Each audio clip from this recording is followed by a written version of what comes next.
Okay, here we are on question 5. And it says the compound responsible for the odor of apples is ethyl pentanoate. We have the structural formula here. It says state the homologous series in which ethyl pentanoate belongs. Just from the name, ethyl and OAte, it's an ester. Okay. Then it says draw the fully displayed structure of ethyl pentanoate and circle the functional group. So we start with the pentanoate end. We like to start with the carboxylic part. Okay, it just looks nicer that way. So the pentanoate means you have 5 carbons and you have your little bond here. Now it's an ester, so you know you have this functional group in here, the COO bond, and then we draw our alcohol part right here, the ethyl part right here. Put in our lines, and then don't forget to write in your H's. A lot of times we tend to forget our H's. If the H's are not there, then you get no marks. Okay, so this is ethyl pentanoate. Then you read the question again. Draw the fully displayed structure. We did that. Look at the marks. 3 marks. So 2 marks for this, and then they said of the ethyl pentanoate and circle the functional group. So we're going to circle this group right here. That's our 3 marks. Okay. Then it says write the molecular formula for the alcohol and carboxylic acid that will react to produce ethyl pentanoate.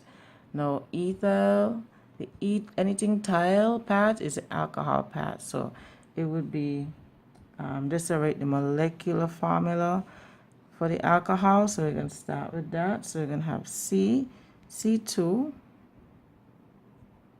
H, 1, 2, 3, 4, 5, H5, and this was the OH part. That's the alcohol, and they didn't ask for a name. And we're writing down the carboxylic acid. So the carboxylic acid has 5 carbons, but we're going to count 1, 2, 3, 4, because we usually write it like this, C4, and we count these 1, 2, 3, 4, 5, 6, 7, 8, 9, H9. Then we put this C here, and we put the 2 O's, 1, 2, and then we put the H right here. Okay, so that is our pentanoic acid, and this is our ethanol. Good. Not wasting any time, we're going to move right on into number 4. And it says, name the catalyst involved in the reaction between the alcohol and carboxylic acid stated in C1.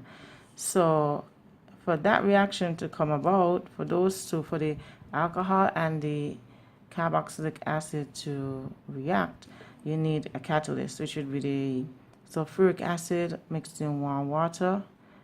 You put a little heat on it, but usually put a little warm water so you could increase reactivity.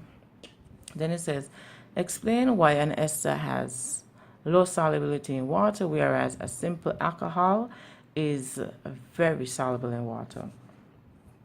Alcohols are polar because they contain the polar hydroxyl group, the OH group.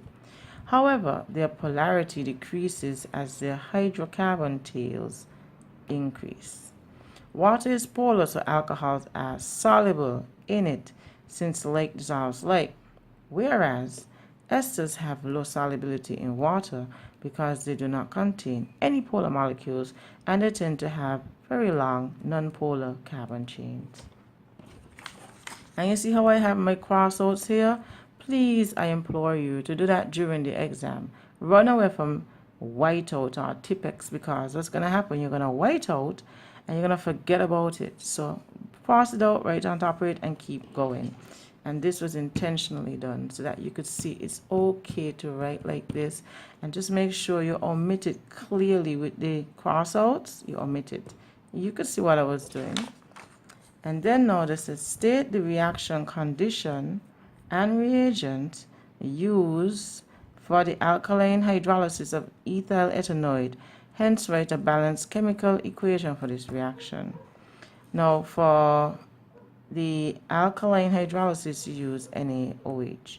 So, using the ethyl pentanoate, you react it with the NaOH, right? Maybe I should write this better. So, C4H9, and just like that, on the exam paper, you could do this too.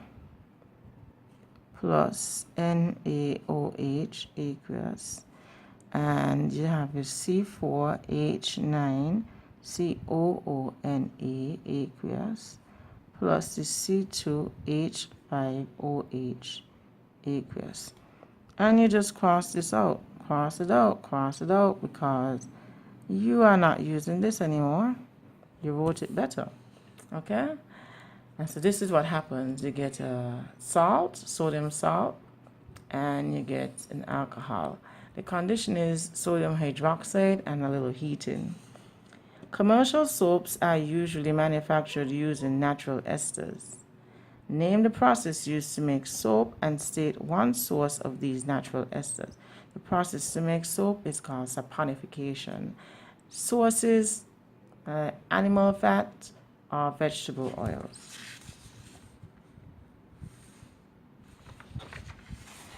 Right.